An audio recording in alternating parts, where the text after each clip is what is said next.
Hello. Since I am standing down in the woods, if you've been watching my videos, you know what time it is. It's time to talk about another Civil War weapon. And today I'm going to introduce a pattern 1858 Enfield. Now, I've made videos with my pattern 1853 Enfield. The 53 Enfield was the very first black powder gun I bought, just coming up on about a year ago. And since that time, I have added several more to my collection. And I've also been shooting in the North-South Skirmish Association. And this is one of my more recent purchases. This is a pattern 1858.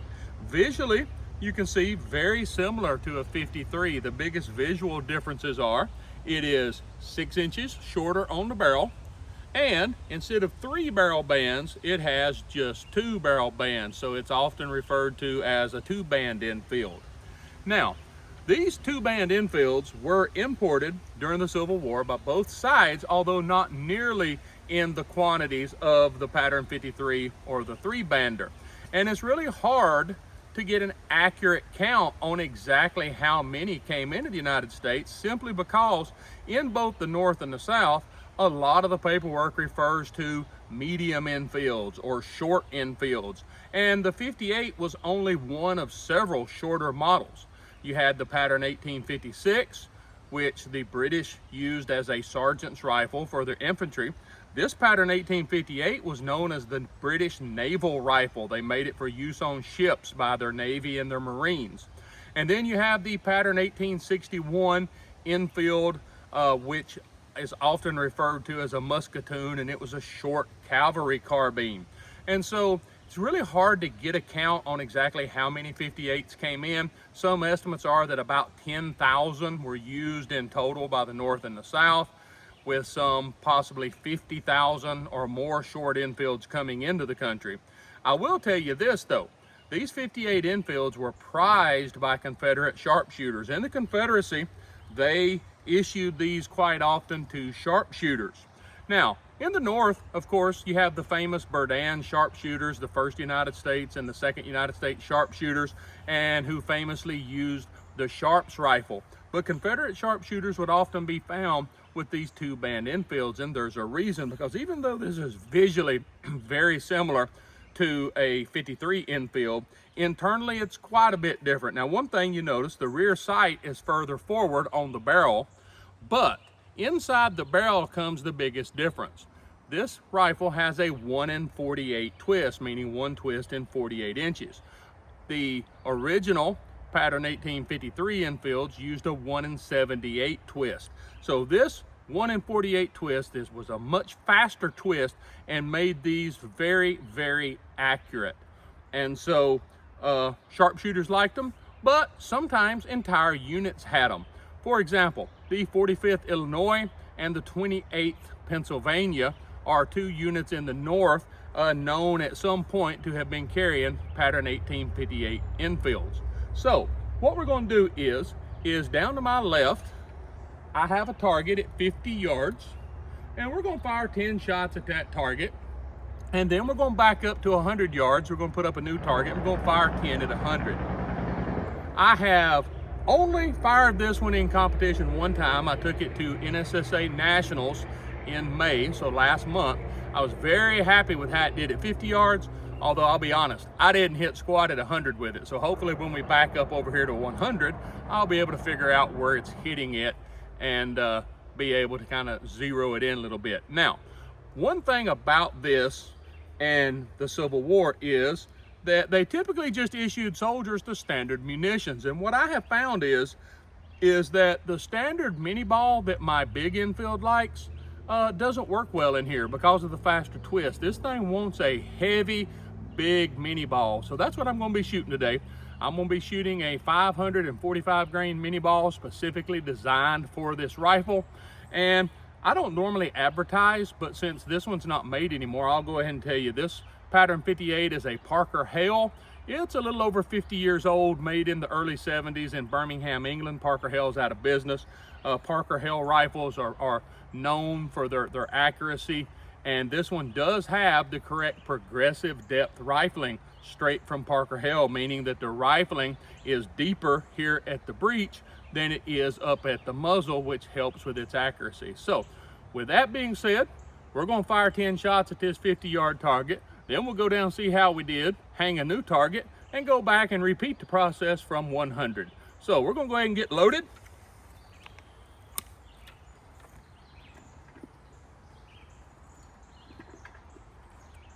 And I'm going to be firing historic paper cartridges that I made. These paper cartridges are made in the 1855 Ordnance Manual standard. So they have a little powder cylinder inside here holding the powder. The bullet is down here at the bottom. So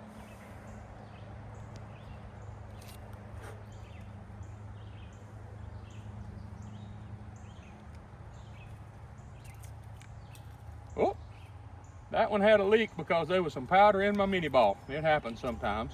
And I was talking about that long, big mini ball, so you can kind of see right there what I'm talking about. This is a 545 grain mini ball, significantly bigger than the minis that I shoot in my 53.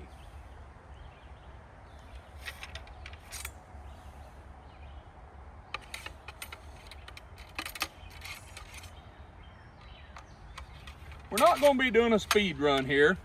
I'm getting ready to take this one to another competition, so I'm really just getting some practice and thought I'd get it on video.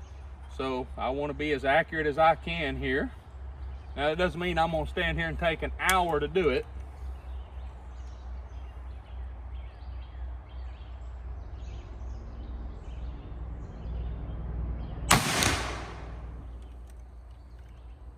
I'm a little bit low and to the left down there.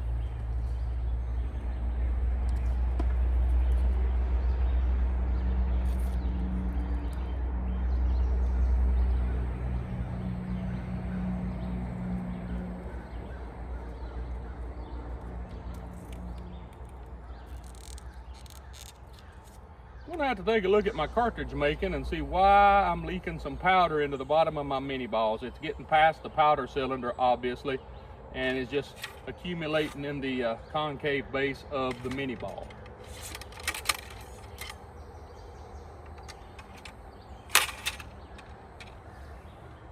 Now, the only thing about this rifle right now that I would say is not historically correct is that I use a brass ramrod instead of the steel ramrod. The brass is much nicer on your rifling because you don't want to mess your rifling up, so I do use a brass ramrod.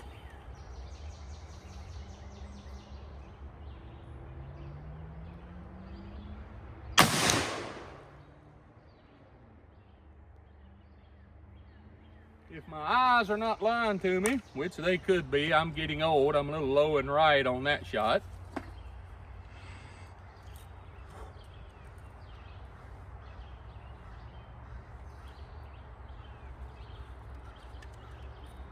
The powder not wanting to come out of there. Come on. There we go.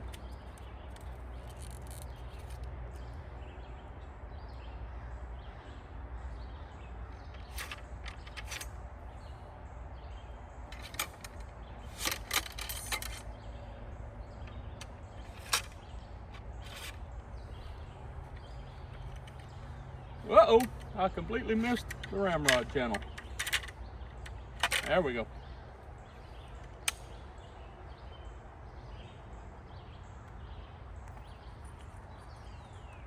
Another thing you have to be more cognizant of shooting the shorter barrel, and I'll talk about that after this shot, is being ready for a cook-off. And I'll talk about that here in just a second.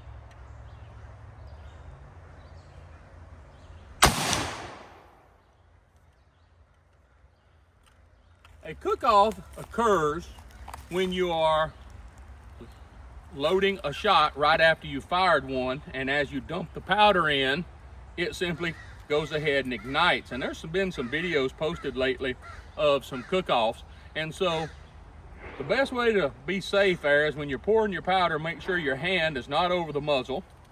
Make sure that you have notice I have the musket leaned away from me.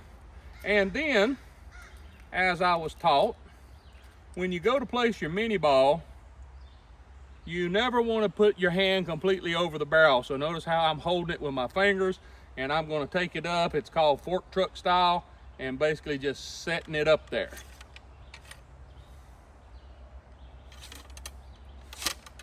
Now, of course, when you're ramming, you're still in the danger. If it was to cook off late, yeah, there's nothing you can do about that.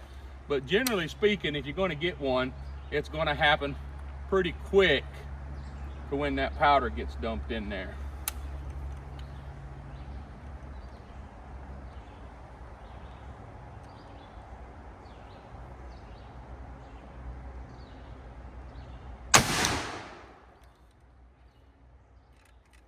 Well, I'm on the paper down there. I'm not going to say I'm doing great.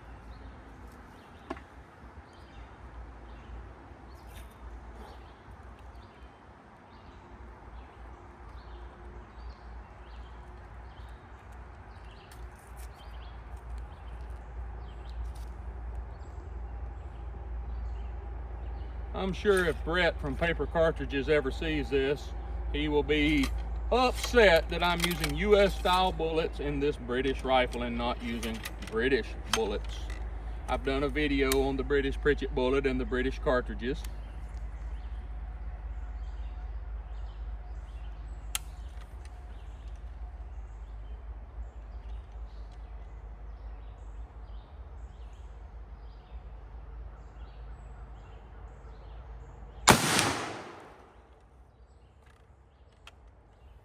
Looks like I am going consistently low down there.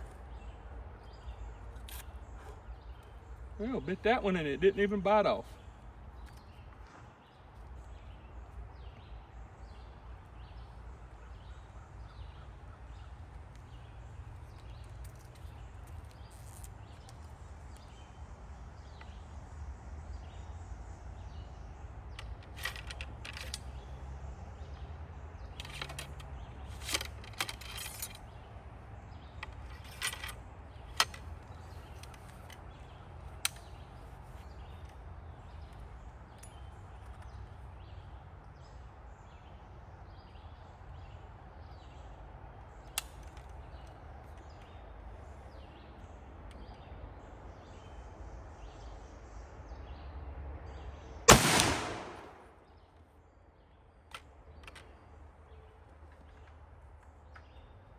I've lost count of how many I've shot so far.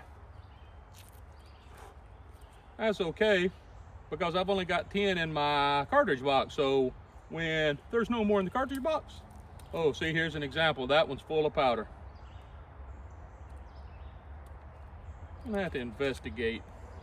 I think I know what I've done that's caused that when I filled them with powder. I probably need to do a better job of making sure all the powder goes into the cylinder instead of just pouring it into the paper tube. Maybe one of these days I'll make a video on making paper cartridges.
Oh, that one's gonna be a little right. Yep.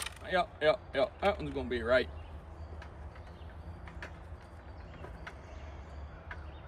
I think I have 2 more shots.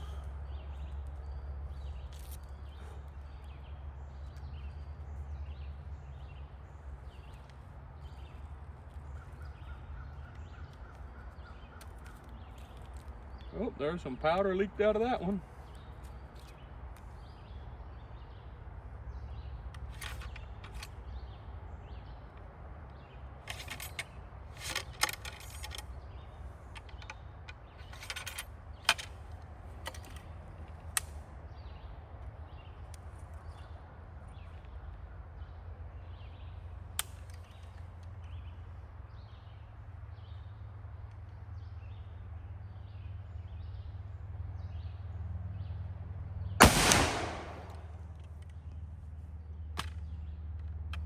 know if I got a lot low and I got a lot right down there. Low and right.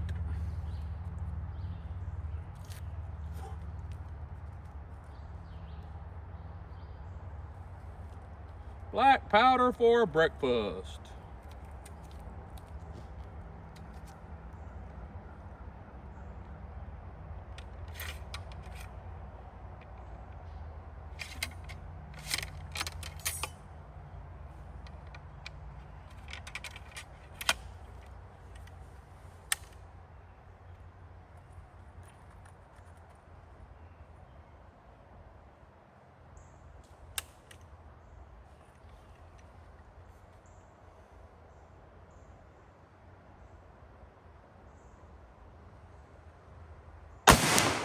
That one's going to be low and right also. That one's very low and right, very low and right. All right, let me check my cartridge box, but I'm pretty sure that's all 10. It is. So we're clear. We're going to walk down here. We're going to take a look at the target and see how we did at 50, hang a new target, and then we'll go back to 100. So see you in just a second. All right, we're down at the target. We're going to see how this pattern 58 did from 50 yards. Let's take a look over here. I kept saying I was shooting low, and never mind, I hung my target board upside down. I'll have to remember that so that I don't think I was shooting high later. You can see it's grouping pretty well. And this was, you know, you saw the shots offhand. That was the last shot. I said, oh, that was low. It was, yeah, that was the last shot. So 9 out of 10 hit the target. But I will tell you this.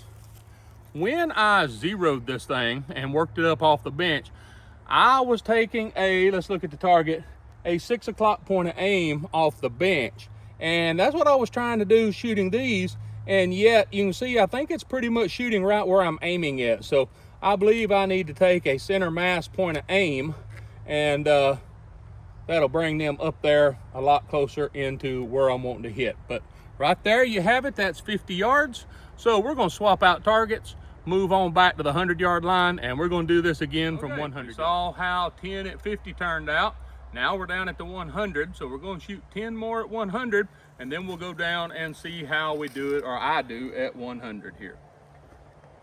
Shooting the exact same cartridge, same paper cartridge, US 1855 style, with the powder cylinder and a 545 grain Parker Hill style mini ball.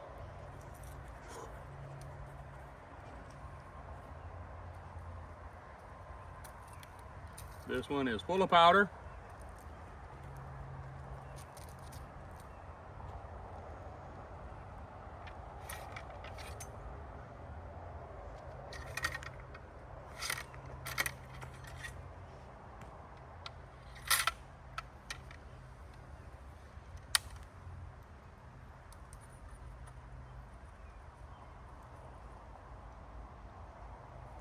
All right, here we go, from 100.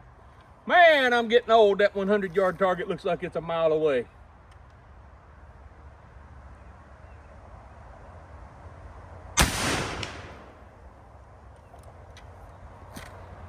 I'll just be happy, probably, to get all 5 of these on the paper today. We'll see.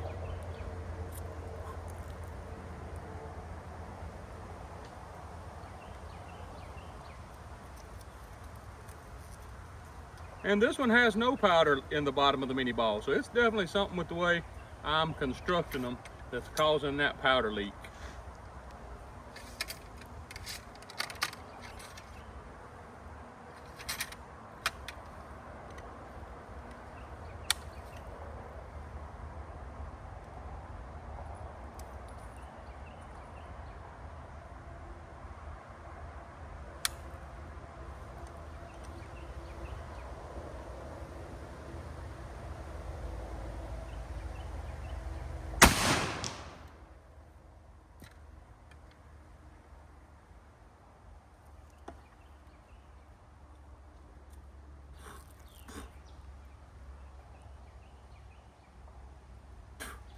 Very salty when you eat the black powder.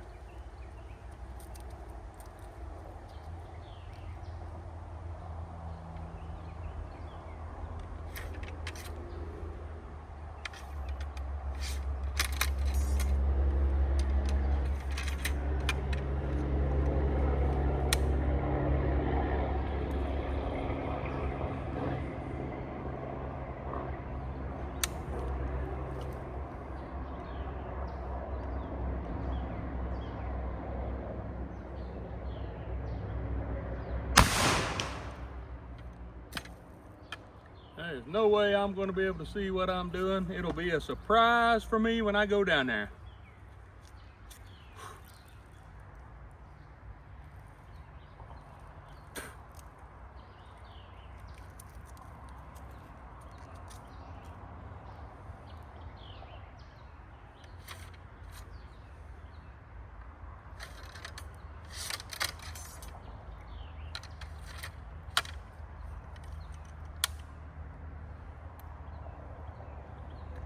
Caps are getting hard to come off. Alrighty, hold on. I dropped the cap right into underneath my hammer, which is why when you go up to the firing line, always have something with you. There we go.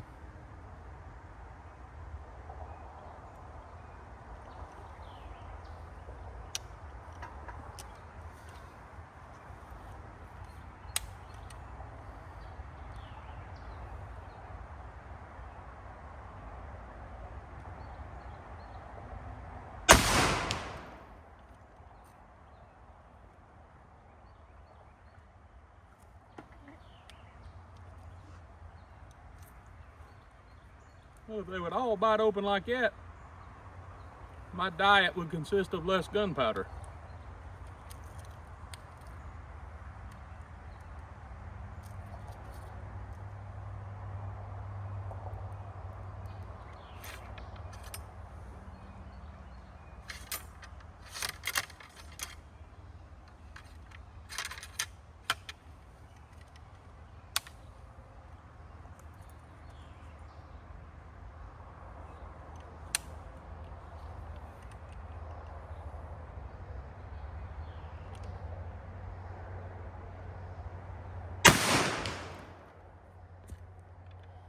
Like I said, up at Nationals last May at Fort Winchester, I did not, or Fort Shenandoah in Winchester, I didn't hit anything at 100.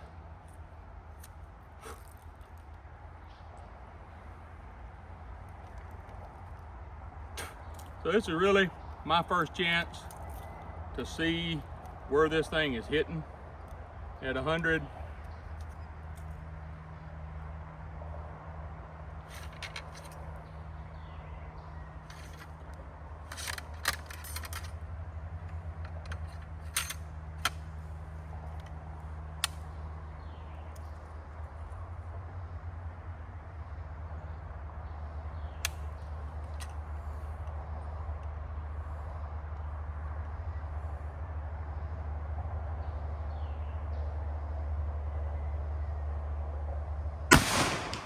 Oh, I think I shot that one over the top of the target down there.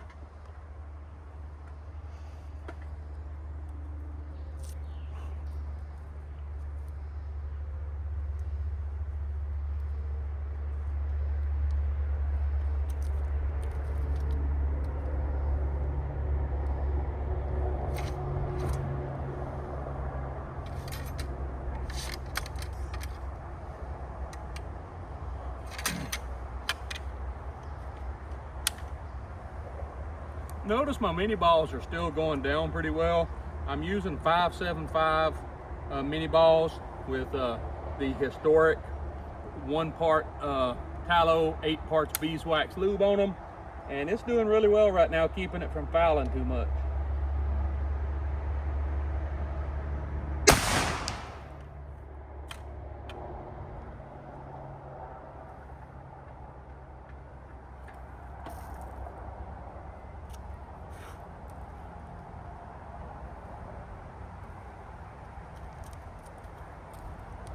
Another one full of powder.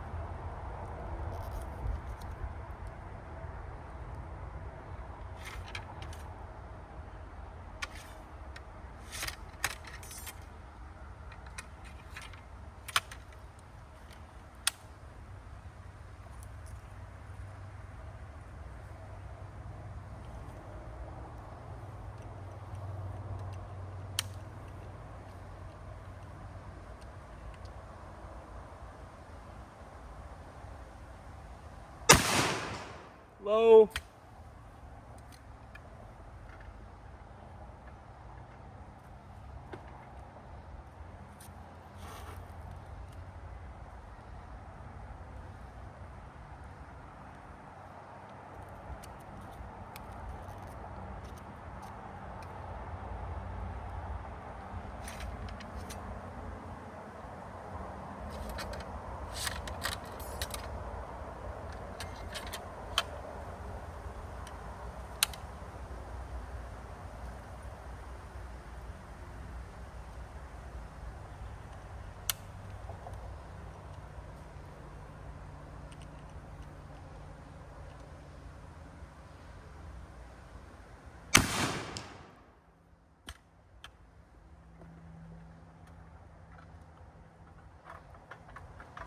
I believe it's my last shot.